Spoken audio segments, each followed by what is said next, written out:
Magandang araw sa inyong lahat. Welcome sa panibagong episode ng podcast special ng Ningning Sining. Sana'y masarap ang ulam nyo ngayon. Para sa segment na ito, may mga young artists tayong makakasama at pag-usapan natin ang isang mga layunin ng sining. Marami kasing layunin ng sining at isa na rito ang sining bilang masining na ekspresyon. Pero, bago tayo magsimula, ano nga ba ang sining, Roel? Isa kang mag-aaral ng sining, ngunit hindi mo alam ano ito?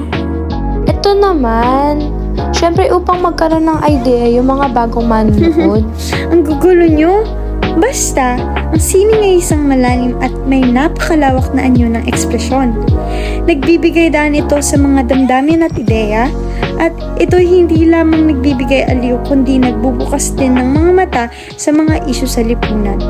Nagtataglay ng kapangyarihan na kayang magbukas ng pinto ng kamalayan. Ngayon naman ay tanungin natin ang mga young artists. Sang-ayon ba kayo na ang sining ay masining na ekspresyon?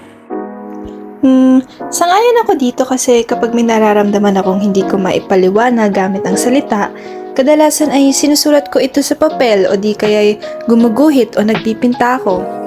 Dagdag ko lang din na ito ay nagpapakita ng pagkamalikhain at imahinasyon ng isang tao. Para sa akin naman, may kakayahan ng sining na malagpasan ang limitasyon ng likha o salita. Ang sining bilang masining na ekspresyon ay may kakayahang bumiyag sa mga taong pinagmamasdan nito. Tapos, dadagdag ko lang nakakatulong din ito sa mismong artist na gumawa ng sining, sapagkat ang sining ay nagbibigay daan sa atin na makipag-ugnayan sa ating sarili. Tama, dahil maaaring mailahad o maipahayag ng isang tao ang kanyang sarili, damdamin, ideya, o kaya naman ang kanyang mga pananaw sa buhay gamit ang sining. Oh, napakaganda at napaka-insightful naman ng sinabi ninyo. Sigurado akong maraming natutunan ang mga tagapakinig natin ngayon. At dito nagtatapos ang podcast special ng Ningning Sining. Salamat sa pakikinig at lagi kayo mag-ingat. Paalam!